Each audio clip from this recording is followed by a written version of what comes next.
Hello प्यारे विद्यार्थियों, आप सभी का अपनी पाठशाला में स्वागत है। आज दिनांक 18 अगस्त 2021 को कक्षा 6 में गृह कार्य आया है। सामाजिक एवं राजनीतिक जीवन पुस्तक का नाम है। अध्याय चल रहा था पहला, विविधता की समझ, और इसी पाठ को पहले पढ़ लिया था अपन ने पहले वाले वीडियो में। अब है इसके अभ्यास प्रश्न। तो अभ्यास प्रश्न में कौन से 5-6 क्वेश्चन हैं तो जिनका हल देखेंगे अपन। पहला क्वेश्चन है इनका, भारत में कौन कौन से धर्मों के लोग रहते हैं। देखिए आज के इस वीडियो में जो प्रश्न बनने वाले 5-6 प्रश्न हैं वे बहुत ही महत्वपूर्ण प्रश्न हैं और लंबे समय तक याद रखने की ज़रूरत भी है और आगे काम आने वाले प्रश्न हैं। ऐसा नहीं है कि छठवीं क्लास में काम आएंगे, आगे की क्लासों में भी और सामान्य ज्ञान के लिए भी ये प्रश्न बहुत ही महत्वपूर्ण हैं। तो सभी क्लासों के लिए ये अति महत्वपूर्ण प्रश्न हैं, तो इनको याद ज़रूर कीजिए। एक बार पूरे ध्यान से वीडियो देखें, सुने, उसके बाद ही नोट करें और नकल नहीं करें और इनको ध्यान में रखें, आगे काम आने वाली चीज़ है ये। इसका है उत्तर है, भारत में कौन कौन से धर्मों के लोग निवास करते हैं।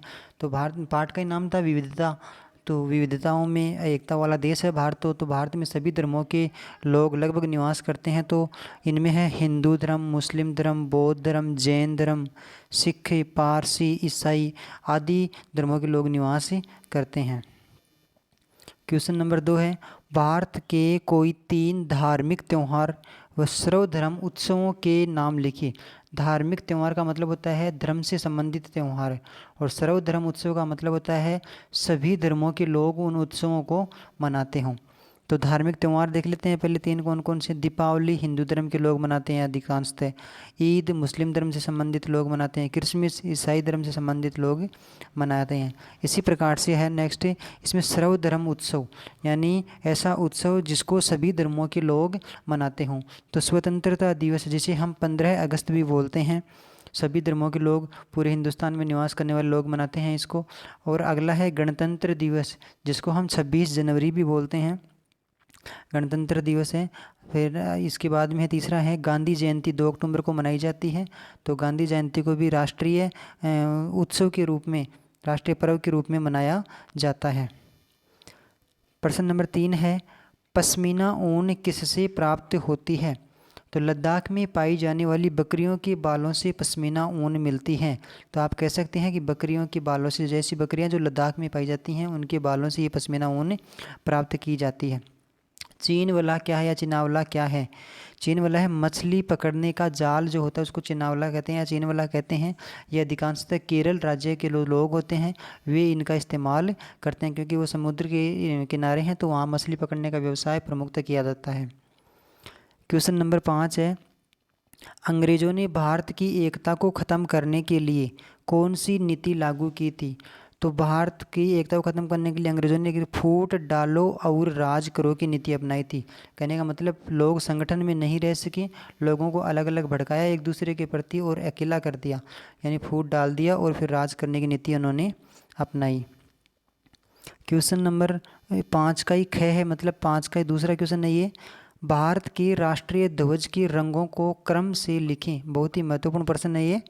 और इसमें क्या है, भारत के राष्ट्रीय ध्वज, तो भारत का राष्ट्रीय ध्वज है उसे तिरंगा कहते हैं, और इसमें मुख्य रूप से 3 रंग हैं। जो ऊपर ही ऊपर वाला रंग है उसे केसरिया रंग या नारंगी रंग कहते हैं। ऊपर ही ऊपर का जो रंग है उसको केसरिया नारंगी रंग है, सबसे ऊपर है ये। इसके नीचे है सफ़ेद रंग और सबसे नीचे है हरा रंग। तो सफ़ेद रंग में, सफ़ेद रंग के अंदर बीच में सफ़ेद रंग है, बीच में है ये, और सबसे नीचे है हरा रंग। इस सफ़ेद रंग के बीच में ही एक चक्कर बना हुआ है ऐसे, और जिसके अंदर ऐसी ताड़ियाँ बनी हुई है। तो ये चक्कर का रंग जो है ये नीले रंग का चक्कर है, नीले रंग का चक्कर है। इस प्रकार से ये ध्वज बना होता है। ये बीच में वाला सफ़ेद हो गया और ये नीचे वाला हरा और ऊपर वाला केसरिया रंग होता है, इस प्रकार से। तो ये बीच वाला जो होता है ये सफ़ेद रंग हो गया, ऊपर ही ऊपर केसरिया, इसमें हरा और इसमें सफ़ेद, और ये जो चक्कर होता है ये नीले रंग का बना होता है। तो आप इसको क्रम से याद कर लीजिए। क्रम का मतलब होता है, सबसे प्रश्न यह पूछ लेते हैं कि भारत के ध्वज में या तिरंगे में सबसे नीचे कौन सा रंग है, तो सबसे नीचे हरा रंग है। सबसे ऊपर कौन सा रंग है, केसरिया या नारंगी रंग है। बीच में सफ़ेद रंग है। सफ़ेद रंग के बीच बने चक्कर का रंग कौन सा है, तो नीले रंग का चक्कर बनाओ। इस प्रकार से अलग अलग प्रश्न बन जाते हैं। नेक्स्ट क्वेश्चन है इसमें, बहुत ही महत्वपूर्ण प्रश्न है, इसको याद अभी कर लें, ये लंबे समय तक काम आने वाला प्रश्न है। अगली क्लासों में भी जाओगे तो भी ये प्रश्न खराब नहीं होगा आपका। भारत के विभिन्न राष्ट्रीय प्रतीकों के नाम लिखने हैं। तो भारत के राष्ट्रीय प्रतीक कौन कौन से हैं, उनके नाम हमें याद होने चाहिए। तो मैंने 8-10 प्रतीकों के नाम इसमें आपको लिख के दिए हैं, तो आप इनको पक्का याद कर लीजिए, लंबे समय तक काम आने वाली बातें हैं इसमें। देखिए, भारत का जो राष्ट्रीय ध्वज है उसे तिरंगा कहते हैं। क्या कहते हैं? तिरंगा। राष्ट्रीय पुष्प है वह कमल है। राष्ट्रीय पुष्प कौन सा है? कमल। राष्ट्रीय गान कौन सा है? राष्ट्रीय गान है जन गण मन, जिसकी रचना किसने की थी? रविंद्रनाथ टैगोर जी ने। राष्ट्र गीत है वंदे मातरम, इसकी रचना बंकिम चंद्र चटर्जी ने की थी। राष्ट्रीय खेल है हॉकी। राष्ट्रीय खेल कौन सा है? हॉकी। और 6वें नंबर पे लिखा है राष्ट्रीय पशु। राष्ट्रीय पशु है बाघ, जिसे आप चीता भी कहते हैं। तो राष्ट्रीय पशु हो गया बाघ।